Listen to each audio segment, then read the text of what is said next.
So you talk about the process and these things. Like, can you talk about a little bit about like what you have done? Because there's several pieces to from the beginning of, you've thrown into the to this.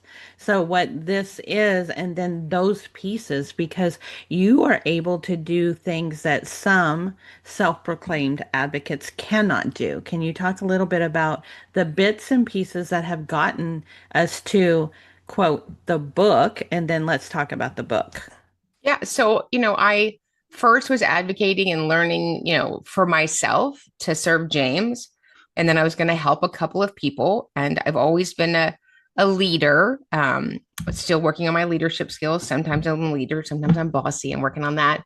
Um, and I just saw this need for people to be equipped. And I've always been an equipper. I want people to have the information. I might do it a little bumpy and a little, bull in the China hutch, but I want people to have what they need to be successful. And I just saw this massive gap that was just unbelievable to me in this special education process. You know this, I'm preaching to the choir, but it's such a struggle when you have a child with exceptionalities or disabilities or differences. And I didn't realize that school was going to be another fight. Parents are already fighting with the insurance company. And can I get the medicine that goes in his G tube? And can I deal with the insurance because this pump is not working?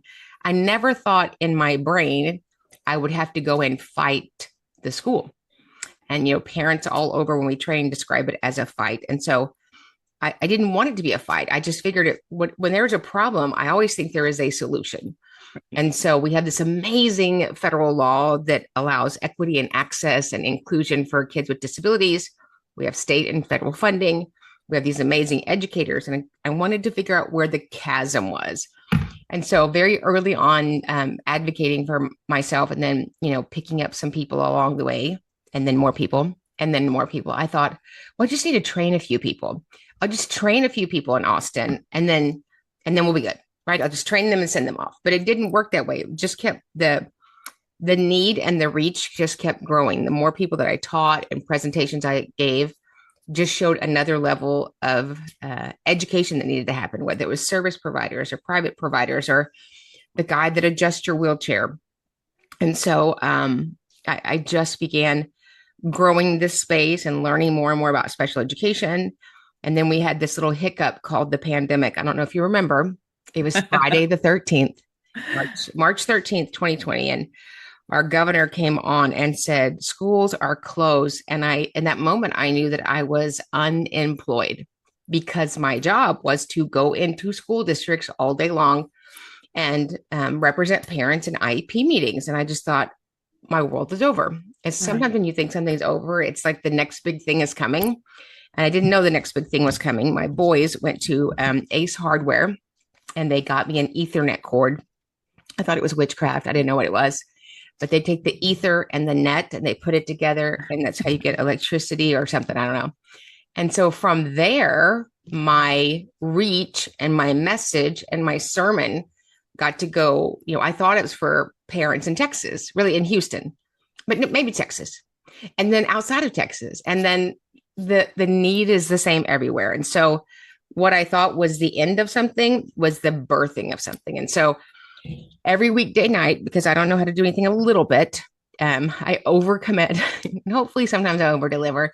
And every weeknight at 9 o'clock at night, after I put on some more Tarte concealer, I would sit in the corner of my bedroom and go, well, this is a lie. This is a lie. This is the truth. This is who you email. And I just did that. Still just thinking that I was helping people and just still thinking about, the clients that I served. And then people would call and go, well, can you advocate in Alabama? I'm like, I don't know if that's allowed under Texas law. And then I was like, yeah, sure. And we would just jump on meetings, and the thing kept growing. And so we started with you. I was so blessed to have you in my life and your beautiful daughter, your grandsons. And we started Special Education Academy in the spring of 2021. And in my little brain, I thought, well, this will help the parents with kids with special needs. And, that's the good thing about our little tiny view is it's never as big as the universe and God has for you.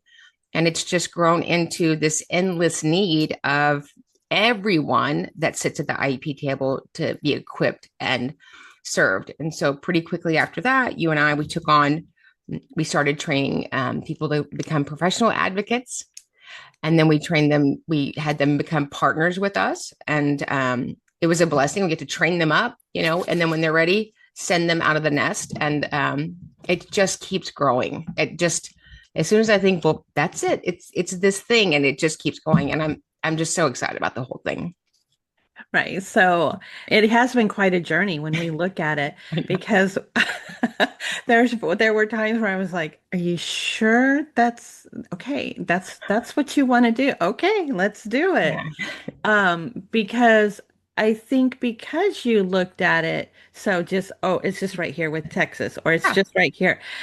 We put the pieces together and you were just focused on the one thing, and the one thing was equipping whoever sits at the table. Yeah. That's always been the focus and continues to be the Yeah. focus.